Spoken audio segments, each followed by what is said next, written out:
A Wieniawski, tá fáilte is fear a rovis Jeopardy and Clore.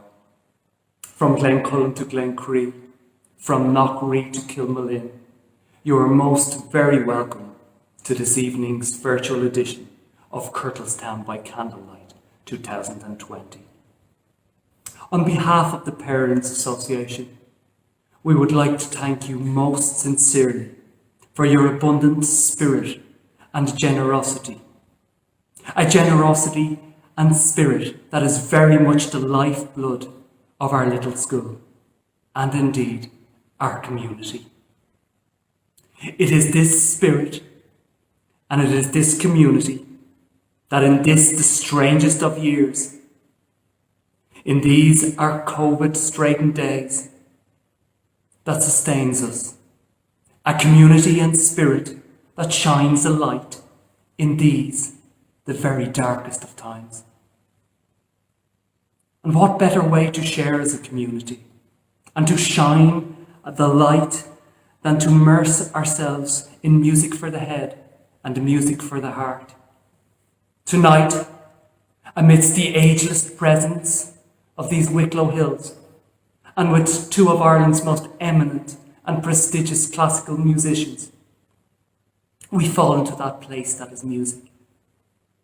So this night, sit back and relax, and let the music guide your way. Let the music set you free.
The first piece we heard there this evening was from Liszt's Liebestraum, the third of a set of 3 solo piano works.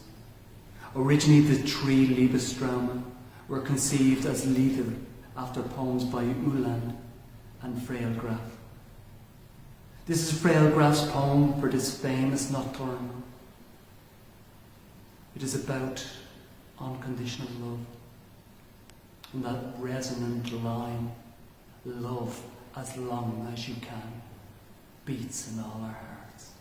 Love as long as you can.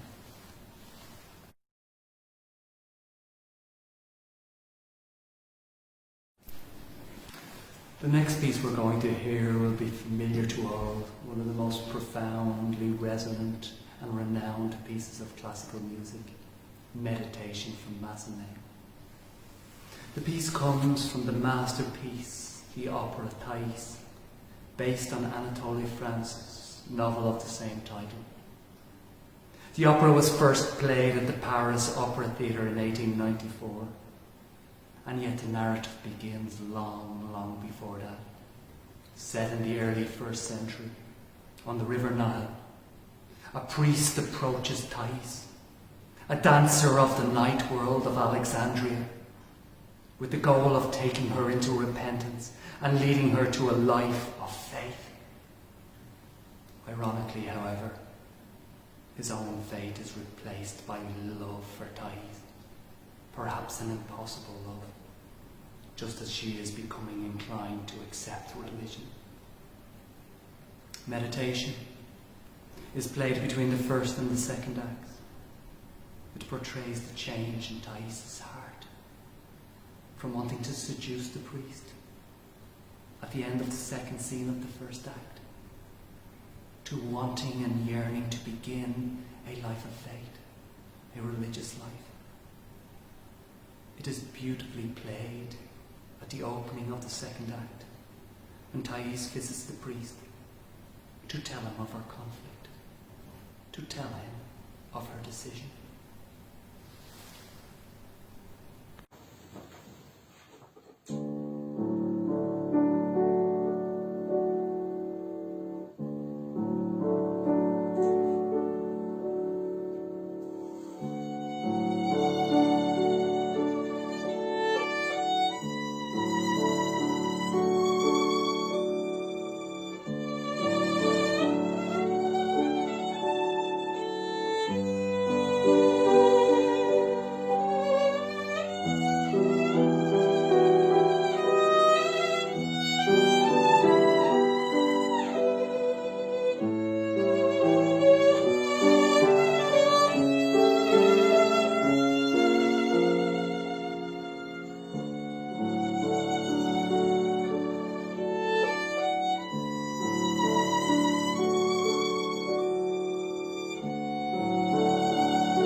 Don't worry about saving these songs.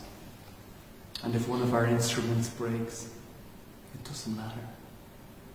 We have fallen into the place where everything is music. The piano and the violin rise into the atmosphere. And even if the whole world's harp shall burn, we will still be hidden instruments playing. So even if the candle flickers and goes out, we have a piece of flint and a spark. The next piece we hear will be Frédéric Chopin's Etude No. 2 Opus 25 in F minor, based on a polyrhythm sometimes known as the Bees.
Advent by Patrick Kavanagh. We have tested and tasted too much lover. In through a chink too wide there comes in no wonder. But here in this Advent darkened room, the dry black bread and sugarless tea of penance shall charm back the luxury of a child's soul. We'll return to doom the knowledge we stole, but could not use. And the newness that was in every stale thing when we looked at it as children. The spirit-shocking wonder in a black slanting Wicklow hill. Or the prophetic astonishment in the tedious talking of an old fool will awake for us and bring you and me to the yard gate to watch the winds and the bog holes, cart tracks, old stables where time begins.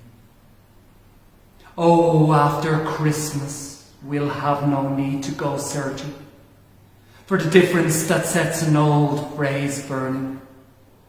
We'll hear it in the whispered argument of a journey, or in the streets where the village boys are lurching. And we'll hear it among decent men too, who borrow dung in gardens on their trees, wherever life pours ordinary plenty. Won't we be rich, my love and I? And God, we shall not ask for reason's payment, the why of heart-breaking strangeness in drooping hedges, nor analyse God's breath in common statement. We have thrown into the dustbin the claim into the wages of pleasure, knowledge, and the conscious hour. And Christ comes, and Christ comes with the January flower.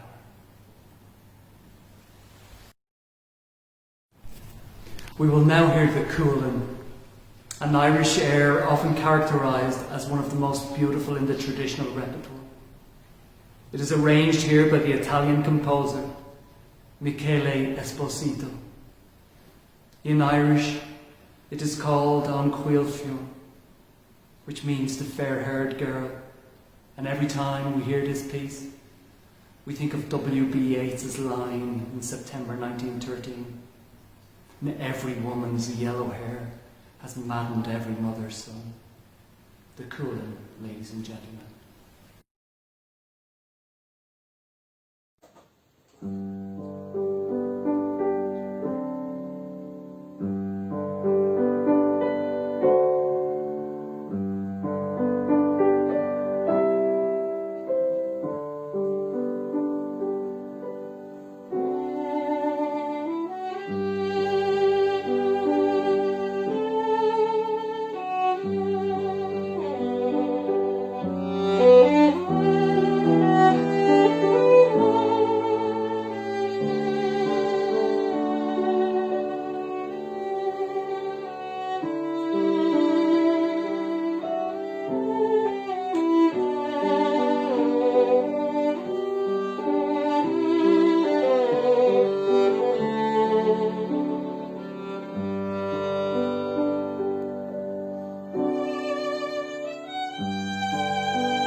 Ladies and gentlemen, the final piece we will hear tonight is the Polonaise Brillante, Opus 4, composed by Polish violin virtuoso Henryk Wieniawski, amazingly composed when he was only 13 years of age. It is a popular violin showpiece for its melodic beauty and technical virtuosity. Fall into that place that is music. Soar amidst the ageless presence of those Wicklow hills. And remember, we are the makers of music. We are the dreamers of dreams.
Ladies and gentlemen, that concludes tonight's show, the 2020 virtual version of Curtlestown by Candlelight.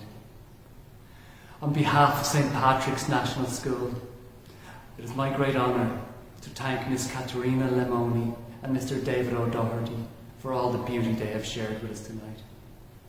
And before we go, I'd like to take this opportunity to wish you a most joyful and happy Christmas and every success in the new beginnings of 2021. And it is on these new beginnings that we end the show and an apt poem by Brendan Kennelly entitled Begin.